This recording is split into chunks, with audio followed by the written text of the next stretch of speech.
Olá, muito boa noite a você. Estamos chegando, como sempre, todas as segundas-feiras, ao vivo com você, ao vivo com os nossos convidados, com o programa Unimed para você. Depois de um grande fim de semana, de dias imbatíveis Unimed, depois eu conto mais sobre esses dias que nós tivemos de sexta para cá, de muito trabalho na nossa casa, na nossa Unimed. A gente chega com mais um programa para esclarecer a você dúvidas essenciais sobre saúde. E quem está comigo hoje é o Dr. Valdomiro Merlo, que é oftalmologista, subespecialista em segmento anterior do olho. Está com a gente hoje para trazer mais informações sobre a saúde dos nossos olhos e sobre a influência das tecnologias em relação à nossa visão, além de falar também a partir de hoje, a partir de agora, sobre cirurgia refrativa, que é a cirurgia a laser tão conhecida na oftalmologia. A gente está aqui ao vivo e lhe convida para participar a partir de agora no nosso Facebook, mandando as perguntas, pedindo seus esclarecimentos, marcando seus amigos e estando conosco a partir de agora. O programa Unimed para você já está no ar.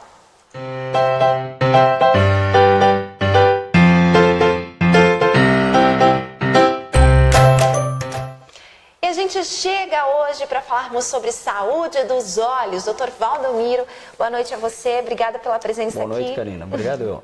Muito bom estar com você, com essa sua experiência em oftalmologia. Doutor, e experiência, né? São quantos anos de atuação aqui em Concórdia, na sua carreira profissional? Karina, eu estou formado há 25 anos e estou há 18 anos aqui em Concórdia. Depois passaram o tempo em Curitiba e Joinville, onde eu fiz a residência médica. Muito bem. Doutor, grandes anos de atuação, muitas pessoas atendidas de Concórdia e região. Você se sente feliz nessa grande área que você escolheu? Estou feliz, até porque eu voltei à minha cidade natal. Eu amo Concórdia, amo atender o povo daqui, porque a população é muito humana, ela é muito receptiva, então é muito bom trabalhar aqui. Cidade do interior, a gente se sente muito melhor do que numa capital, onde o calor humano é um pouquinho menor. Muito bem. Doutor, então nós estamos aqui hoje para falarmos um pouquinho mais sobre cirurgia laser e alterações oculares. Uso excessivo de celular, computador, tablet, tudo isso vem preocupando especialmente pais, né, em relação aos seus filhos. Mas os próprios adultos também têm sofrido com isso. Conta pra gente por que esse é um tema, doutor, que você resolveu abordar conosco aqui para alertar as pessoas. É um tema que preocupa lá no consultório? Karina, com a evolução da tecnologia, seja com os smartphones, quanto com os laptops, o computador de mesa, a gente está tendo cada vez mais no consultório queixas relativas ao uso excessivo dessa tecnologia.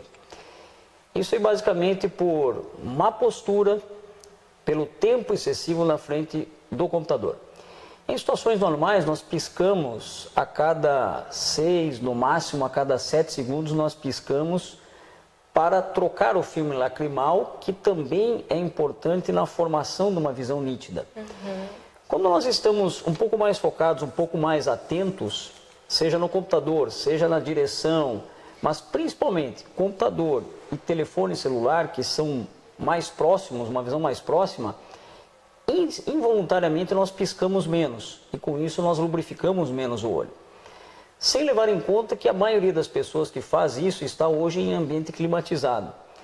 O ambiente climatizado ele reduz a umidade relativa do ar, que também é importante para a troca gasosa do filme lacrimal. O olho respira através da lágrima, digamos assim. Muito bem. E quanto mais o uso de ar-condicionado, ou agora no inverno, aquecedor, o próprio ar-condicionado, uma lareira, um fogão a lenha, que aqui na nossa região é comum, mais vai ser prejudicada a lubrificação ocular, o filme lacrimal. Muito bem, então isso justifica a preocupação dos médicos em relação ao uso excessivo dessas tecnologias. Doutor, quanto tempo o nosso olho aguentaria permanecer, né? Ou enfim, ele teria saúde ao permanecer diante dessas tecnologias? Quando seria o ideal? E o que a gente tem visto no nosso dia a dia? Falar em tempo ideal, isso é muito relativo, Karina, porque depende de cada pessoa, depende da idade, depende da ocupação. É muito diferente pegar uma criança de 8 ou 10 anos que passa 4 horas no computador sem a necessidade, sem a obrigação de estar fazendo uso do computador ou do celular por tanto tempo. Diferente de um adulto que, devido a compromissos profissionais, ao seu trabalho, ele é obrigado a usar o computador, usar o celular até por mais horas durante o dia do que uma criança. Mas os efeitos ao final do dia serão muito parecidos.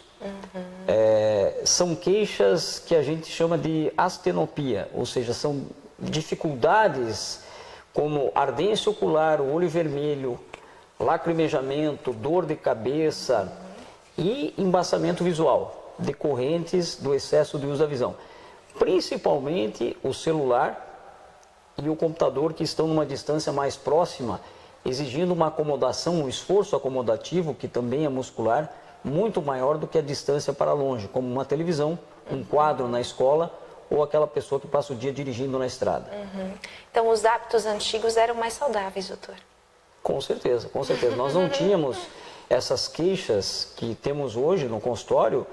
Há 20 anos atrás era muito raro essas queixas, até porque a tecnologia 20 anos atrás era bem mais restrita. Sim, muito bem. Então talvez conservar um pouquinho mais esses hábitos, né? Ter talvez esse descanso no olhar em determinado tempo de trabalho, parar um pouquinho, isso vai ajudar, doutor? Vai, na realidade, Karina, a gente não pode lutar contra a tecnologia, nós temos que nos adaptarmos à tecnologia do jeito que ela está vindo.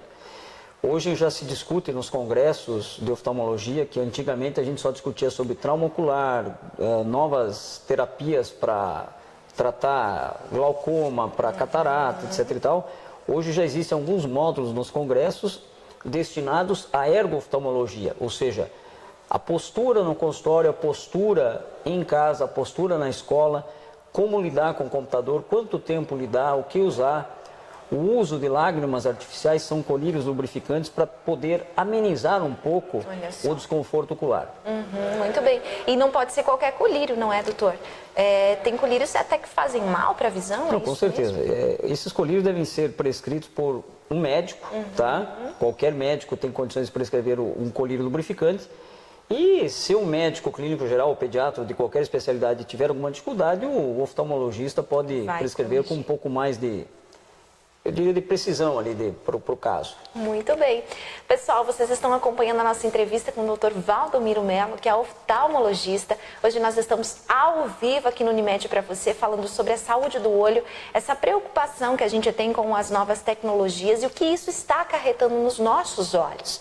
Doutor, então vamos supor agora que exista um adulto, né, ali do outro lado da telinha, querendo saber se a dor de cabeça que ele sente, esses vultos que ele percebe no seu olhar, isso tem aumentado conforme o passar dos anos. Isso é por quê, doutor? Por esse uso excessivo dessas tecnologias, porque o próprio olho envelhece? Explica mais pra gente. Pelas duas coisas, Karina, tá? Aí nós temos que separar uma coisa assim, ó. O adulto, a gente divide o adulto em duas classes. O adulto que ainda não entrou na presbiopia, ou seja, antes dos 40, 45 anos, e o adulto após a presbiopia.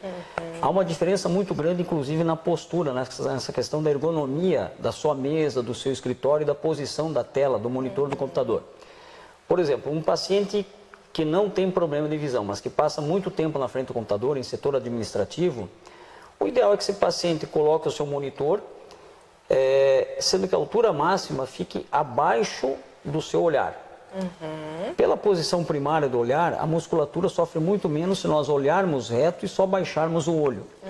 Em situações normais, para ler, para usar o computador, o nosso olho faz um movimento de infradução, ou seja, ele desce e aproxima. Nós aproximamos um pouquinho. Então, quando o computador está muito alto, além de fazer um movimento que não é fisiológico, de levantar os olhos, às vezes a pessoa tem que levantar um pouco a cabeça e com isso vai acabar forçando um pouquinho a coluna cervical. A dor de cabeça, ela tem uma etiologia muito variada, ela pode ser por outras causas. Hipertensão, sinusite, má oclusão dentária, então ela deve ser investigada.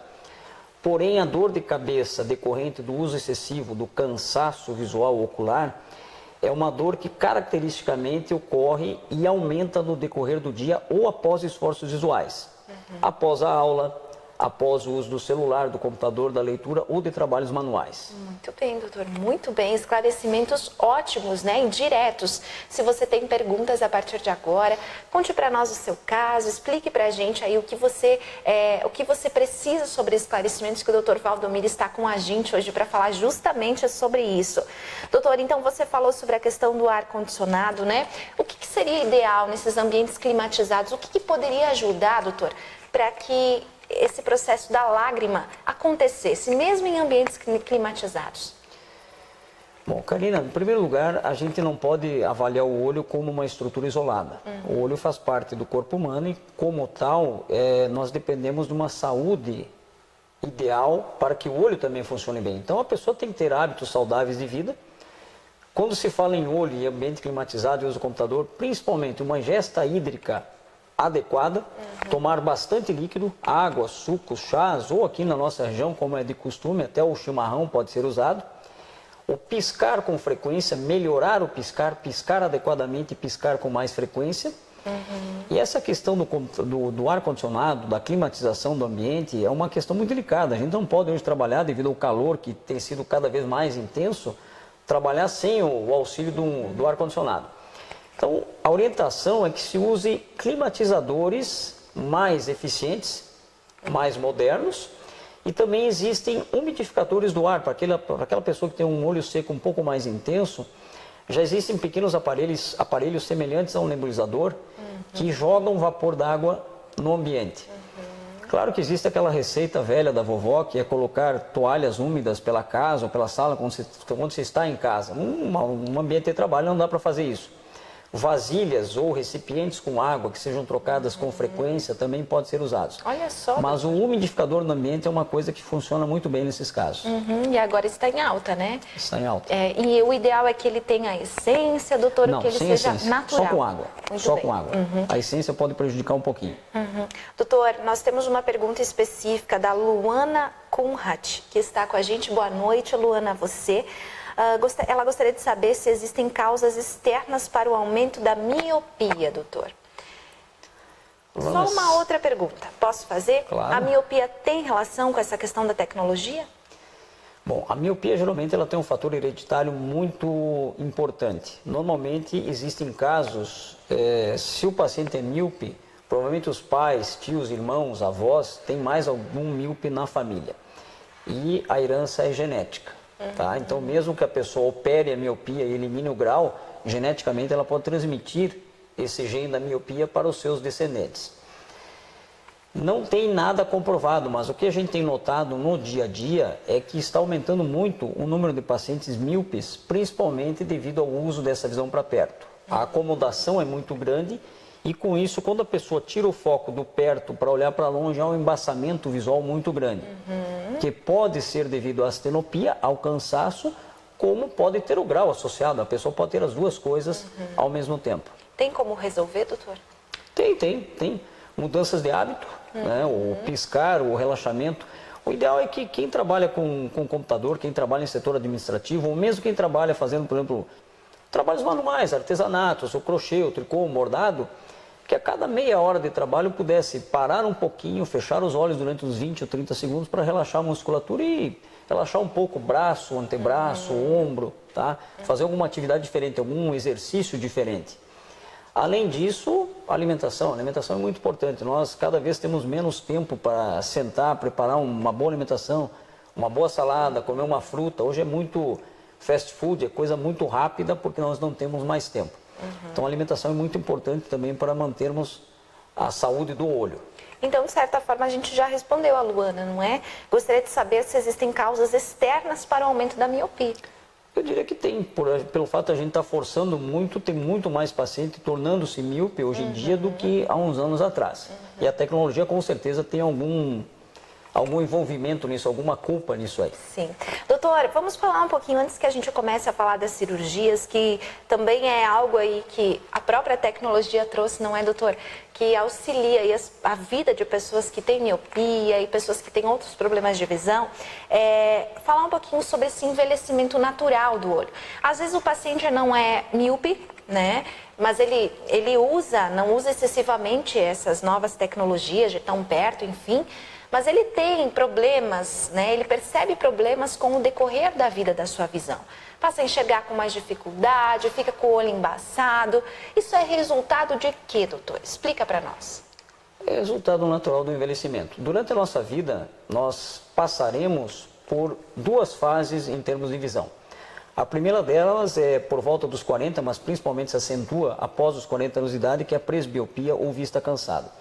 É aquela pessoa que sempre enxergou bem e de uma hora para outra começa a ter dificuldade na visualização de letras pequenas, de rótulos, de bulas, jornal, tendo que afastar um pouco o livro, o caderno, o folheto que ela está lendo para ter mais nitidez.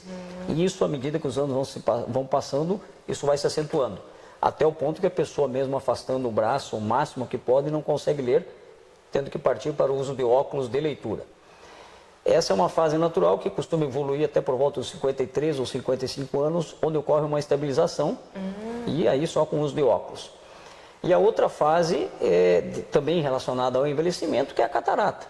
A catarata, ela vem conforme a gente vai envelhecendo, devido a uma perda da transparência do cristalino, que é uma lente natural que nós temos atrás da parte colorida do olho. Essa lente cristalino, se chama cristalino porque era como se fosse um vidro transparente, vai perdendo a sua transparência, vai perdendo a sua elasticidade e com isso a visão vai ficando esfumaciada, embaçada, flutuando, horas um pouquinho mais, horas um pouquinho menos embaçada. E ela é resolvida com uma cirurgia relativamente simples, com anestesia local, né, onde se retira o cristalino, se faz uma toalete, uma limpeza do saco capsular do cristalino e logo em seguida se implanta, no mesmo momento cirúrgico, se implanta uma lente intraocular. Obviamente que existem doenças nas quais a catarata ela incide mais precocemente, como no diabético, no paciente que por algum motivo tem que usar corticoides, o paciente tem artrite reumatoide, o paciente que tem uma doença respiratória mais severa, aquele paciente que inadvertidamente faz uso de colírios sem acompanhamento médico e também no trauma ocular. Assim como pacientes que têm uma alta ametropia, como por exemplo um alto míope, ele vai fazer catarata mais cedo do que um paciente não míope. Muito bem, muito bem. Então são sinais do próprio envelhecimento dos olhos. Exatamente. Já que os olhos envelhecem à medida que o nosso corpo também envelhece, não é, doutor? Junto com o corpo. Então o doutor falou aqui sobre uma primeira fase desse envelhecimento que acontece até os 55 anos, doutor? 50 anos? Começa após os 40 e estabiliza a presbiopia por volta dos 55. Não há uma regra, mas é o que a gente vê em média no consultório. Tá? E a partir do momento que estabiliza, vai existir um tempo que isso pode piorar, doutor? Após os 65, 70 anos, com a diminuição da transparência do cristalino. Aí incide a catarata. Isso. Então ela é praticamente automática? Acontece em todos os pacientes ou não, doutor? Vai acontecer em todos, só que obviamente... Vai acontecer em todos. Exato. O tamanho da catarata e o tipo da catarata, porque existem vários tipos, também vai fazer com que esse paciente procure o auxílio, o recurso médico antes ou um pouquinho depois. E depende, claro, da idade do paciente, da profissão do paciente, da necessidade visual do paciente. Você pegar um paciente, um adulto jovem, economicamente ativo, que tem que dirigir, que tem que trabalhar, que tem que usar o computador, ou seja, que tem uma exigência visual maior, esse paciente vai reclamar muito mais de qualquer perda visual, de qualquer embaçamento, por menor que seja. Agora, pegar um paciente, por exemplo, que tem uma exigência visual pequena, analfabeto ou semi-analfabeto, que não depende tanto da visão para a sua subsistência ou para o seu passatempo, esse paciente vai reclamar muito menos, podendo postergar a cirurgia da catarata. Muito bem, então deixa eu só arrumar o meu microfone aqui, melhorou? Muito bem. Doutor, então, esses jovens, né, nós assim, jovens, né, que trabalhamos muito ativos aqui na internet, nas redes sociais, enfim, com câmeras e muito mais, tendo que focar os olhos, a gente tende a ter tudo isso que você falou no futuro próximo? Com o envelhecimento, sim. Obviamente que a radiação emitida por esses aparelhos, pela televisão, pela tela, pelo monitor do computador, ela também causa um certo prejuízo para o olho. Obviamente que esse prejuízo é amenizado porque o próprio cristalino ele consegue filtrar parte desses raios UVA e UVB até que ele chegue, antes que ele chegue na retina. Mas obviamente que o envelhecimento é maior. Hoje nós temos muito mais pacientes com as degenerações maculares relacionadas à idade, que é um desgaste prematuro, precoce da retina, do que nós tínhamos há anos atrás. Em contrapartida, como a tecnologia melhorou, hoje nós temos à disposição também muito mais medicamentos e cada vez melhores e mais eficazes para o tratamento dessa degeneração macular, desde que ela seja diagnosticada e tratada em tempo hábil. Tempo hábil. E aquela questão importantíssima que a gente vai comentar agora aqui, que é essa consulta regular ao oftalmo. Não é, doutor? Muito disso pode ser prevenido se nós tivermos essa consulta periódica, não é isso? Com certeza, Karina. A consulta, geralmente esses problemas um pouquinho mais sérios, eles são silenciosos, infelizmente, e são detectados em exames de rotina. Quando o paciente chega já com o quadro um pouco mais avançado, às vezes a gente não tem muito o que fazer, por exemplo, no caso de uma degeneração macular. Sim. Se ela já estiver na fase seca, na fase que ela não está mais exudando, o tratamento não resolve nada, ele é paliativo. Agora, se a gente pegar numa fase inicial, uma fase exudativa, a gente tem muito o que fazer, inclusive melhorando a visão do paciente com as terapias de injeções intravítreas. Muito bem. Vou deixar o doutor tomar uma aguinha, tá certo? E eu quero falar aqui, a gente tem mais perguntas, temos mais uma pergunta da Nádia aqui, doutor, vai pensando na resposta. Olá, existem exercícios que auxiliem na saúde da nossa visão? Daqui a pouquinho a gente vai falar sobre isso. E eu convido você agora a assistir um recadinho da Unimed. E aí eu vou comentar sobre esse recadinho depois. A gente segue com a entrevista com o doutor Valdomiro Merlo, hoje sobre visão. Você pode fazer as suas perguntas. A gente está respondendo todo mundo que está perguntando aqui conosco. Assista esse recadinho que eu tenho algo muito importante para falar para você. E atenção para o resultado das melhores operadoras de saúde de Santa Catarina, segundo a principal avaliação do setor, feita pela Agência Nacional de Saúde Suplementar. Em primeiro lugar, Unimed. Em segundo lugar, Unimed. Em terceiro lugar, Unimed. E em 17º, Plano B. Ei, vai lá, que agora é sua vez. Parabéns.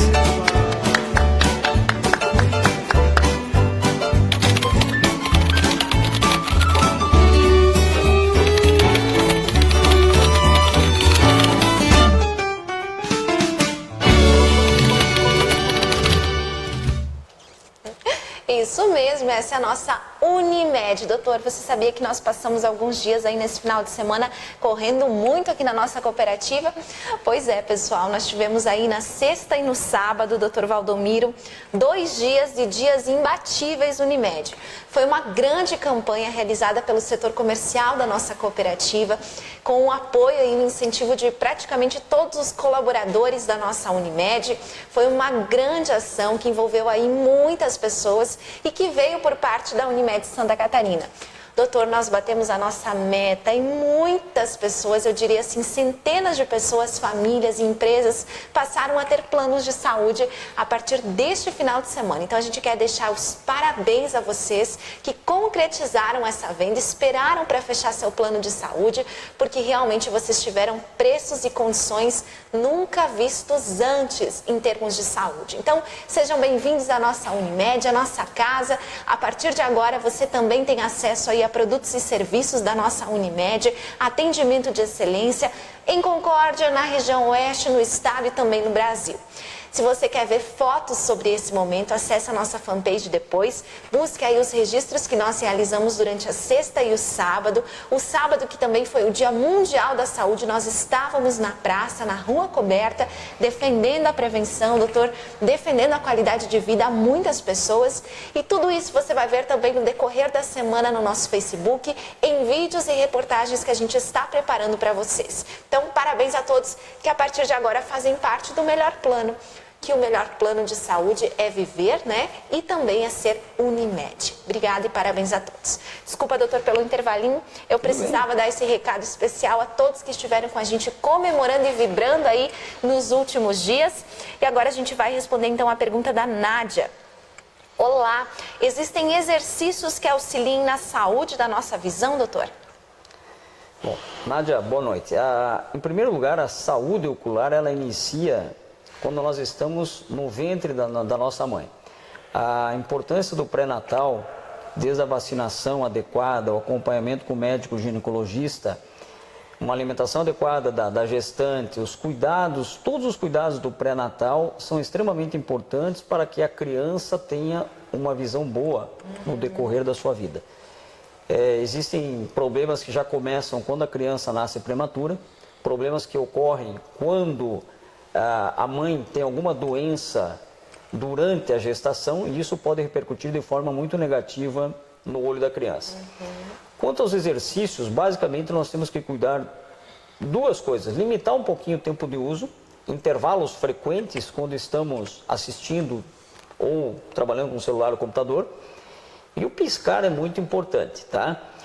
Um exercício que eu peço para os pacientes, geralmente no consultório, é além de fechar os olhos por uns 20 ou 30 segundos a cada intervalo de 30 minutos, é um exercício bem simples de aproximação com a caneta. A pessoa tem que fixar a visão na ponta da caneta e aproximar e afastar, que isso vai trabalhar um músculo, que é o reto medial, que é um dos grandes responsáveis pela fixação do olho em leitura em situações de visão para perto.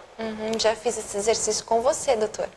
Aprendi, realmente faz diferença. Então, esse é o exercício indicado a você que está nos assistindo. Nádia, respondemos a sua pergunta. Temos uma pergunta sobre criança aqui, é do Giovanni, e ele fala da filha dele, doutor. Minha filha tem hipermetropia. Foi recomendado o uso de óculos com 1,5 grau a cada olho e a cada olho. Existe outra alternativa, doutor? Ou deve somente fazer esse acompanhamento, embora tenha notado que o olho tende a ficar estrábico em alguns momentos? Não sei se o doutor entendeu a pergunta. Entendi. Olá, Giovanni.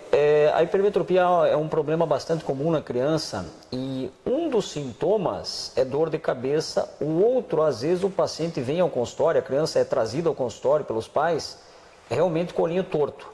No caso do estrabismo devido à hipermetropia, o olho ele sofre uma convergência, ou seja, ele desvia para dentro. A criança fica vesguinha para dentro, um olho tenta aproximar do outro. Normalmente, o tratamento é a prescrição dos óculos e dependendo da idade da criança, às vezes a gente tem que fazer o tampão, que é a oclusão, para que haja um estímulo igual nos dois olhos, para que a visão se desenvolva por igual, até por volta dos 6 ou 7 anos, quando ocorre o processo de maturação visual. Ótimo. Depois disso aí, óculos, eventualmente lente de contato, se a criança tiver condição, geralmente é na adolescência que se usa, ou eventualmente uma cirurgia se ela permanecer com estrabismo após a estabilização ou correção do grau.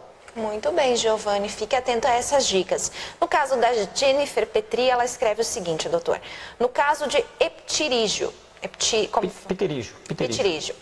Deve-se fazer cirurgia ou tratamento, doutor? O pterígio ele tem duas abordagens. Pode ser feito o tratamento clínico, um tratamento conservador, sem a cirurgia. Aí vai depender do tamanho do pterígio, da ocupação do paciente e da sintomatologia do paciente. Obviamente, se o paciente vem ao consultório com pterígio pequeno, praticamente assintomático, porém a pessoa se sente incomodada, ela pode operar o pterígio, pode tirar o pterígio sem problema.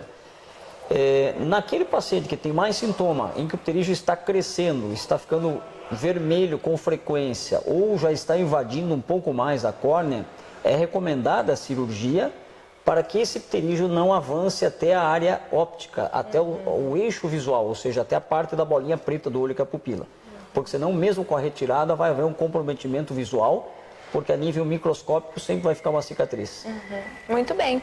Doutor, e sobre as cirurgias então, né? Entrando um pouquinho nessa questão da tecnologia, das cirurgias refrativas, tem avançado isso? As pessoas estão tendo mais acesso a esse tipo de cirurgia?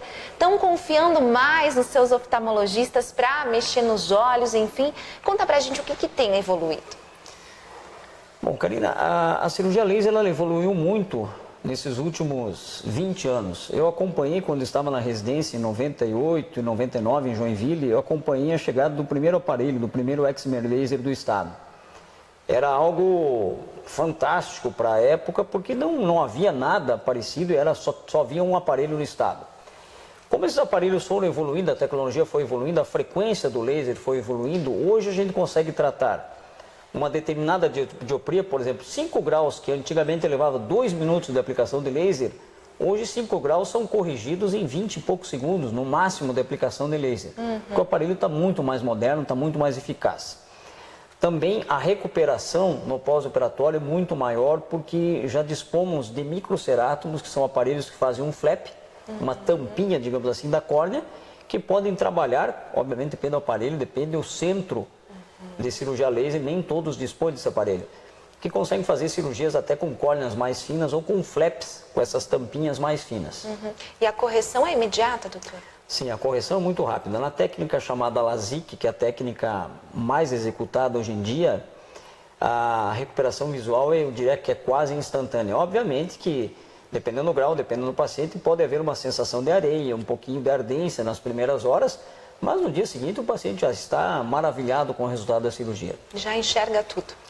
Praticamente tudo. Claro, obviamente, dependendo do tipo de grau, dependendo da idade do paciente, se não tem nenhuma comorbidade junto, mas normalmente a recuperação é muito rápida e muito boa. Doutor, todas as pessoas que a gente respondeu aqui estão agradecendo pelos seus esclarecimentos. Obrigada por esclarecer a dúvida. Obrigada pelas perguntas, doutor. Doutor, alguma novidade para cicatrizes decorrente da toxoplasmose? Não. É uma pergunta da Graciele. Graciele, infelizmente a toxoplasmose, que é uma corioretinite ou uma uveíte do segmento posterior afetando a retina, ela é bastante incidente aqui na nossa região por alguns hábitos. Muita gente mora ainda em casa, muita gente ainda tem o gato é o hospedeiro definitivo da toxoplasmose. Tá? Ele vive, o Toxoplasma gondii vive no gato e do gato ele é transmitido para outros pequenos animais, como roedores e etc e tal. E o gato ele não respeita a cerca, então o gato ele pula, ele invade a horta do vizinho, ele pode fazer as suas necessidades na horta do vizinho e a gente, se não lavarmos bem aquela salada ou uma fruta, nós vamos acabar ingerindo o toxoplasma e podemos ou não manifestar a doença ocular. Para a cicatriz, quando ela está instalada, não tem muito o que fazer. Aí existem dois casos na toxoplasmose ocular. Vai depender da intensidade inflamatória e da localização dessa cicatriz. Quanto mais próxima da mácula, que é a parte mais nobre, mais central da visão, que é a parte que nós usamos para a visão de detalhe, para a leitura, para ver olho no olho da pessoa, maior o dano visual decorrente da cicatriz que vai ficar. Se essa cicatriz for grande ou pequena, mas for na periferia, pode ocorrer uma reação inflamatória muito grande, que a gente chama de vitreite, ou seja, a gelatina do olho pode turvar completamente, mas depois de passado o processo inflamatório, com o tratamento e o acompanhamento adequados, a visão pode retornar 100%, mas vai depender basicamente da localização da cicatriz.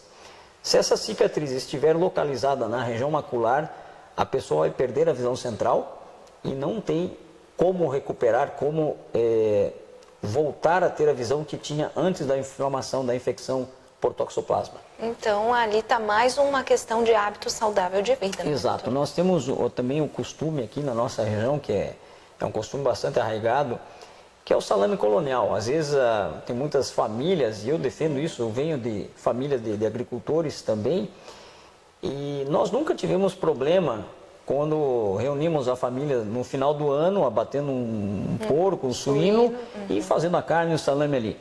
Porém, a gente nunca sabe a procedência do salame de colônia. É muito diferente de comprar um salame com inspeção.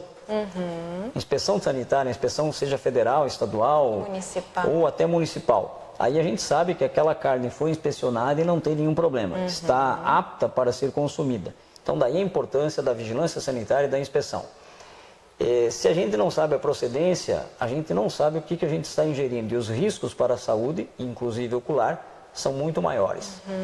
Aí nesses casos, obviamente, o ideal seria fritar o salame, que aí com a fritura, com o calor, o toxoplasma é eliminado. Então o toxoplasma está presente no que, doutor? Então em verduras, legumes? Verduras, frutas mal lavadas. O que acontece? Há um ciclo evolutivo do toxoplasma, ele é eliminado através das fezes do gato contaminado, obviamente não é todo gato que porta o toxoplasma. E o gato ele sai, ele vai passear, por exemplo, num chiqueiro, ele pode fazer suas necessidades na ração, o suíno come aquela ração, se infecta com a carne. Quando há inspeção federal, é detectado na carne alguma alteração e aquela carne é destinada ou é eliminada, não vai para consumo humano. Tá? Até porque, né, doutora, as próprias granjas aqui da região que produzem alimentos, elas, pelo que a informação que eu sei, já estudei sobre isso, não permite nem ter esses animais, né? Por exemplo, uma granja de suínos é proibido que tenha gatos dentro da própria granja. Exato. Né? Cachorros não pode mais, enfim. Onde há inspeção, né? Onde há esse trabalho que a vigilância coordena, os médicos veterinários, enfim, esses órgãos de fiscalização sanitária, existe esse cuidado. Sim. Então, da questão da procedência que o doutor coloca. Karina, o padrão da nossa agroindústria é um padrão de primeiro mundo. Nós não devemos nada à Europa, América do Norte, nesse padrão de criação, de abate, de controle. Nós temos um padrão, eu diria, se não melhor, igual ao dos países de primeiro mundo. O nosso grande problema é aquele pequeno agricultor, aquele pequeno produtor que cria, né? E que não tem condições de ter uma grande produção e cria para consumo próprio e alimenta às vezes com o resto de comida. O gato, o porco, tá todo mundo comendo junto ali, todos os animais juntos, e não tem aquele controle sanitário que tem numa granja das nossas agroindústrias. Não é um controle de entrada. Nem uma pessoa, nem um ser humano que não seja próprio da granja pode entrar, pode visitar. O controle sanitário é muito grande. Doutor, mas você vem abrir os nossos olhos, a gente agradece esse esclarecimento, né? Não era o foco da nossa entrevista, mas a gente chegou nesse ponto porque tinha que ser falado. Então, prestem atenção na riqueza das informações que o doutor Valdomiro nos traz hoje em relação à nossa saúde ocular. Eu não sabia, doutor, sobre essa relação da doença com a visão, essa preocupação que os médicos oftalmos têm em relação a isso. Então, obrigada. Temos mais uma pergunta, doutor. Deixa eu abrir aqui. Luana gostaria de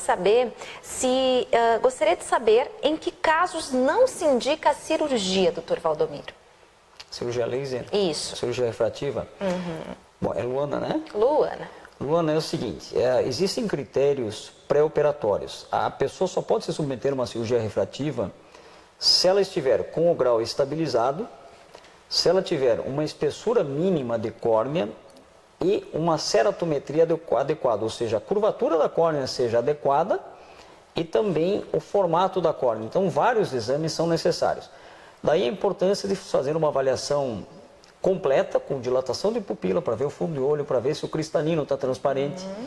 E, infelizmente, nem todo mundo, mesmo querendo ou podendo, pode se submeter a uma cirurgia refrativa. Tem pacientes que têm alterações na córnea, como uma espessura baixa, ou alguma ectasia, que é a mais comum de todas é o ceratocone. Essas pessoas não podem se submeter à cirurgia laser com o prejuízo da visão. Elas vão se submeter, vão corrigir o grau, mas a visão vai ficar deteriorada. Muito bem, doutor.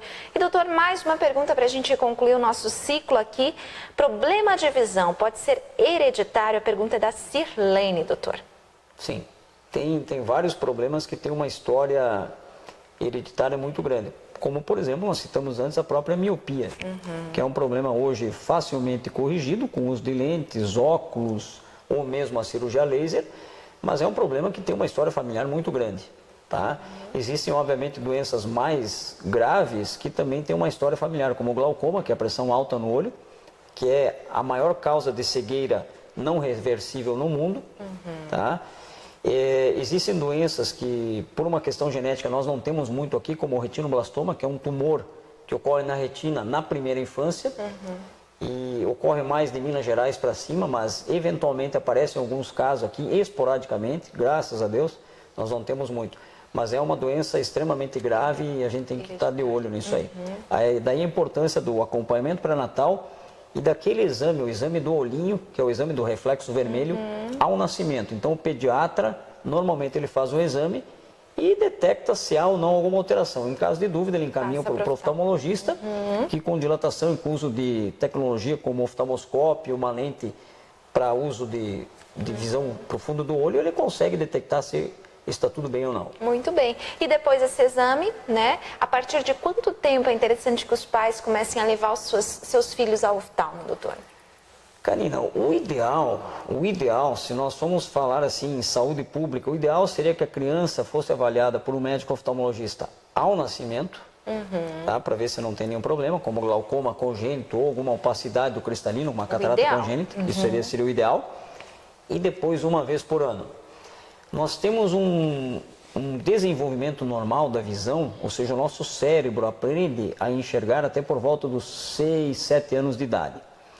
Se ocorrer qualquer problema no olho antes dessa idade, como um olho torto, um desvio ocular, aquele olhinho vesgo, se a criança tiver grau em um dos olhos, ou se ela tiver alguma opacidade, seja uma cicatriz de córnea ou uma catarata, que impeça a entrada da imagem, aquele olho não vai desenvolver bem a visão. Se isso for detectado em tempo hábil, ou seja, antes dos 6 anos de idade, com cirurgia, com tampão, dependendo do caso, obviamente, ou então com o uso de óculos, a gente consegue melhorar a acuidade visual, a porcentagem visual da criança. Então, mais uma dica importante do nosso médico para você que está nos assistindo. Doutor, então, de forma geral, como viver melhor, fazendo as mesmas coisas? Eu acho que, em primeiro lugar, a gente tem que estar feliz com a gente mesmo, aceitar um pouquinho Hoje as pessoas, claro, cada vez mais querem evitar, está todo mundo em busca da fonte da juventude. Mas o envelhecimento, ele tem que ser encarado como algo natural, normal, e nós temos que nos prepararmos para o envelhecimento. É extremamente importante que os hábitos de vida sejam mantidos e sejam saudáveis desde a nossa adolescência, vida adulta, porque não adianta aos 75 anos a gente querer fazer milagre, aí o corpo já sofreu há muito tempo. Então, uma vida saudável, evitar o tabagismo, álcool com moderação, exercícios físicos e a convivência com pessoas agradáveis também é uma coisa extremamente importante. O bem-estar físico e emocional é uma coisa importante para que nós atinjamos a velhice um pouco mais saudáveis. Muito bem, então vamos viver melhor. Nosso convite é para que você comece a mudar os seus hábitos de vida. Mude um hábito com a Unimed e com os nossos convidados. Doutor Valdomiro, obrigada pela presença aqui. Não há de que, eu que agradeço. Desejo saúde, né? Você obrigado, que é vitorioso, vitorioso em termos de saúde, está aí vivendo muito bem, não é, doutor? Passou por uma fase que passou, não é? Ficou para trás. Tá tudo bem agora. Tá tudo bem, nós temos o nosso grande oftalmologista em Concórdia atendendo a gente e a toda a comunidade. A gente fica feliz também, agradece a Deus por essa oportunidade, não é, doutor? Doutor Valdomiro, esperamos você numa próxima oportunidade, num próximo momento aqui com a gente. Estou à disposição. Que bom, então. E a você que esteve conosco, participou, o Bruno Sangoi, não é médico, ele acabou de dizer aqui, ó, treino de hoje na academia foi fera, hein? Foi treinar hoje, doutor? O Bruno tá me dando uma mão, eu nunca gostei de atividade física, mas eu agradeço ao professor Bruno Sangoi aí que... Tem mudado essa realidade. Tem mudado a minha realidade. Obrigado, professor. Doutor, não adianta falar de hábitos de vida, né? Melhorar os hábitos, claro, fazer, tem que dar o exemplo. Claro. Muito bem. Valeu, Bruno, boa tarde, boa noite a você, né? Tenha uma boa semana e todos que estão conosco tenham uma excelente semana. Novamente eu convido vocês a acompanhar o Facebook da Unimed essa semana para verem como foi aí os dias imperdíveis Unimed, a Semana da Saúde e muito mais. Um beijo a vocês, nos vemos na próxima segunda-feira às 8 da noite ao vivo aqui da nossa Unimed Concórdia. Obrigada, doutor. Boa noite a você. Obrigado, boa noite. Até mais.